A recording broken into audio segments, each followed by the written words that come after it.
सभापति महोदय, सबसे पहले तो मैं आपको धन्यवाद दूंगा कि हमारे अंबेडकर नगर से आने वाले हमारे भाई रितेश पांडे जी जो प्राइवेट रेजुलेशन जिन्होंने यहाँ पेश किया उसके ऊपर आपने मुझे बोलने का मौका दिया और बहुत महत्वपूर्ण मामला है सर। संकल्प आंगनबाड़ी कार्यकर्ताओं और आंगनबाड़ी सहायिकाओं हेतु कल्याणकारी उपाय। निश्चित रूप से आज गांव के अंदर, सुदूर ढाणियों के अंदर अगर सबसे ज़्यादा महत्वपूर्ण भूमिका डॉक्टर, नर्स के बाद स्वास्थ्य से लेके, चाहे बच्चों के पालन पोषण से लेके, मिड डे मील से लेके, जितने सरकारी कामकाज केंद्र की योजनाएं चल रही है, राज्य की योजनाएं चल रही है, उनमें सबसे महत्वपूर्ण भूमिका आंगनबाड़ी की, हमारी कार्यकर्ताओं की, सहायकों की, ये हमारी बहनें। और दुर्भाग्य इस बात का है सभापति महोदय, आज़ादी के 70 साल बाद जो सपना इस देश को आज़ाद करने वाले लोगों ने सोचा था, आज ये बहनें भी हमेशा सरकारों की तरफ टकटकी लगा के देख रही है। और चूंकि सारे लोग आज देश में दिल्ली की सरकार की ओर देख रहे हैं, क्योंकि स्टेट के पास ऐसी सुविधाएं भी नहीं होती। हमारे राजस्थान के अंदर तो हालात ये है कि वहाँ एक ही रट लगाई जाती है कि खजाना खाली है, 5 साल कुछ भी नहीं होगा। इसके जो भी आंदोलित लोग होते हैं उनको निकाल दिया जाता। बड़ा आंदोलन आंगनबाड़ी कार्य, ये तो एक बार तो पूरे खाली होंगे, मैं बताऊं आपको, है ना। आंगनबाड़ी कार्यकर्ताओं और सहायिकाओं के लिए जो पांडे जी लेके आए, महिलाएं, बच्चों व किशोरों की अनिवार्य स्वास्थ्य व कल्याणकारी सेवाएं ये सब उपलब्ध कराते हैं। सभापति महोदय, निश्चित तौर पर ये जरूरी है कि इन्हें नियमित रोजगार मिले, स्थायी कार्मिक की तर्ज पर वेतन मिले। इस रेजुलेशन के माध्यम से चिंता करके देश के इस महत्वपूर्ण मुद्दे की तरफ सरकार का ध्यान आकर्षित किया, क्योंकि प्रधानमंत्री जी ने कुछ मानदेय इनका बढ़ाने का आदेश भी किया था, लेकिन वो बहुत कम था। सभापति महोदय, अभी कोरोना काल के अंदर हमने देखा जब पूरा देश कोरोना से डर रहा था, लॉकडाउन भी चला लंबे समय से, लोग एक दूसरे के पास जाने से डरते थे, परिवार के अंदर भी लोग ऐसे रहते थे जैसे किसी को जानते भी नहीं।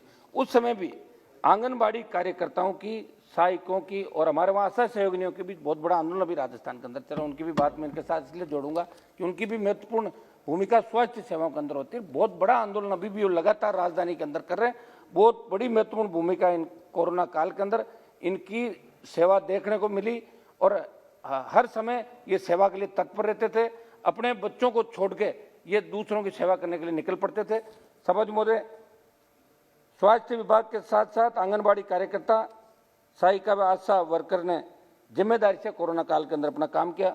अभी राजस्थान में बहुत बड़ा आंदोलन इन्होंने चलाया। इनकी प्रमुख मांगे थी कि इनको संविदा से हटा के नियमित किया जाए, और कई लोग तो संविदा कर्मी भी नहीं है, चाहे जब इनको निकाल देता है महिला बाल विकास विभाग या आशा सहयोगियों को मेडिकल हेल्थ, चाहे जब इनको फ्री कर देते हैं, एक जांच के बहाने गए और अगर मान लो सरपंच से या किसी नेता से पट्टी नहीं बैठती है तो उनको घर भेज दिया जाता है।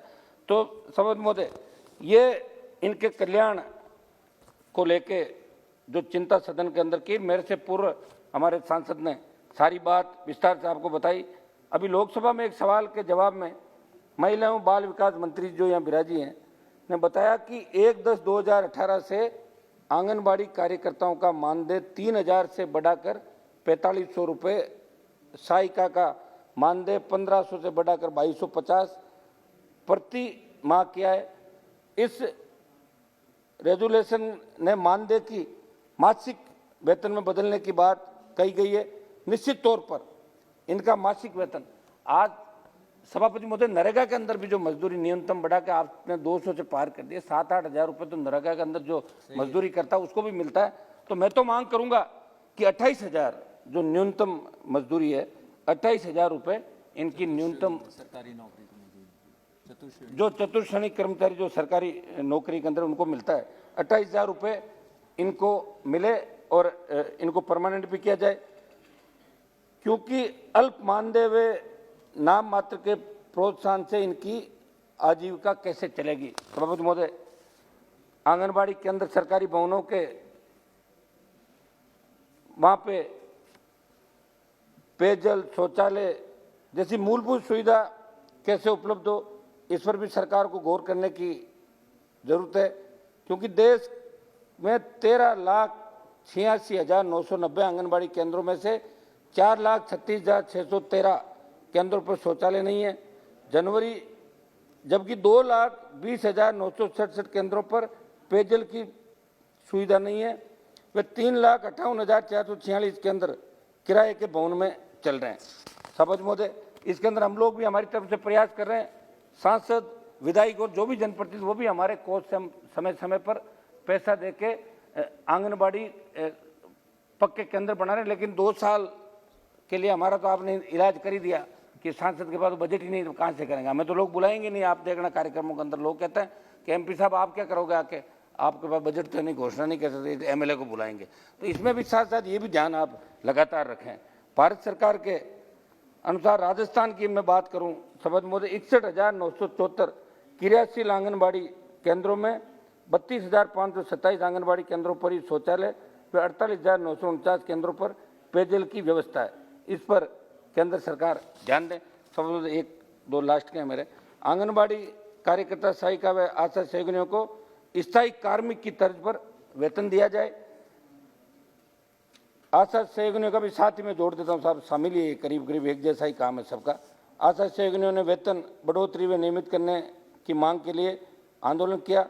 राजस्थान में इन्हें मात्र 2324 रुपये प्रति माह मानदेय मिलता है। इसे बढ़ाया जाए। इन पर एक विभाग के अपने ही इनको रखना चाहिए, क्योंकि शिक्षा, चिकित्सा, महिला तथा बाल विकास विभाग के कार्य करवाए जाते हैं। समझ मुझे सबसे बड़ा दुर्भाग्य इस बात का है कि जब ये आंदोलन करती महिलाएं, पिछले 15 साल के अंदर कई महिलाओं पे मुकदमे दर्ज किए गए। आज इन पे आंगनबाड़ी कार्यकर्ताओं पे, सहायिकाओं पे उनको जेल भी भेजा गया। तो वो तो राजस्थान सरकार मुकदमे वापस लेती है, मुझे राजस्थान का अनुभव है। लेकिन मैं केंद्र सरकार से ये भी अपील करूंगा कि ऐसे मामलों में जितने भी मुकदमे इनके खिलाफ छोटी धाराओं के अंदर दर्ज है, वो सब वापस लें, केंद्र निर्देशित करें, इनको परमानेंट करें। क्योंकि ये वो कड़ी है जो देश के अंतिम छोर पे बैठे व्यक्ति को भी सुख सुविधा दिलाने का प्रयास करती है, काम करती है। गरीब से गरीब व्यक्ति को भी ये जाके सरकारी सुविधाओं का लाभ, आज आपको किसी भी चीज़ की आवश्यकता हो तो आप वहाँ बैठा जिले का जो ग्राम सेवक पटवारी है, वो भी इनसे ही बात करके कहेगा, जनगणना हो चाहे दूसरा काम हो, क्या बताओ सरकारी सेवाओं के अंदर गिनती करनी हो, कौन सा पैसा पहुंचा कि नहीं पहुंचा, नरेगा का हो, हर व्यक्ति इन पर ही निर्भर करता है कि आप जाओ और हमें लिख के दो। तो इतना बड़ा लोड इनके ऊपर है। तो मैं सरकार से मांग करता हूं कि जो हमारे पांडे जी इनके कल्याण के बारे में सोच रहे हैं, इस पर सरकार संवेदनशीलता से बड़ा कदम उठाए। आंगनबाड़ी कार्यकर्ता और आंगनबाड़ी की जो हमारी सहायिका है, इन बहनों का वेतन बढ़ाए और इनको नियमित करे। और महिला सशक्तिकरण की जो नारा आप लोगों ने दिया है उसको और मजबूत करे। वैसे हमारी बड़ी बहन स्मृति ईरानी जो यहाँ इस विभाग की मंत्री है, निश्चित रूप से आप इस बारे में इन बहनों की तरफ देखेगी, क्योंकि भारत जब भी मजबूत होगा जब अंतिम छोर पर बैठा व्यक्ति भी अपने आप को उसको लगेगा कि मैं दिल्ली के अंदर बैठा हूँ। जैसलमेर के धोरे से लेके और कन्याकुमारी तक का व्यक्ति ये सोचे कि दिल्ली दूर नहीं। ये जब होगा जब प्रत्येक व्यक्ति को अपने बच्चों को पढ़ाने के लिए अच्छे स्कूल मिलेंगे, अच्छा पौष्टिक खाने को मिलेगा, अच्छा पहनने को मिलेगा, रहने को अच्छा मकान मिलेगा। ये इस दौर से गुजर रहे हैं, इनकी सुनने वाला कोई नहीं है। तो मैं धन्यवाद दूंगा पांडे जी को कि इनकी इतनी बड़ी चिंता करी और पूरा सदन इन आंगनबाड़ी की, हमारी बहनों की चिंता करता रहा। आप खुद भी हमेशा चिंता करते रहते हो। हमारे जगदम्बिका पाल जी जो उत्तर प्रदेश के पूर्व मुख्यमंत्री हैं, वो जमाने में जो यूनिवर्सिटी कॉलेज में पढ़ता था और एक फिल्म भी देखी थी मैंने, एक दिन के मुख्यमंत्री की। वो एक दिन के मुख्यमंत्री CM साहब को देख के याद आता है मुझे। तो ये हमेशा इसके लिए बड़े आंदोलित रहते हैं। तो हमारी सबकी भावनाओं को ध्यान में रखते हुए इन बहनों के लिए कुछ न कुछ अच्छा काम प्रधानमंत्री जी करे, ये मेरा निवेदन है। धन्यवाद।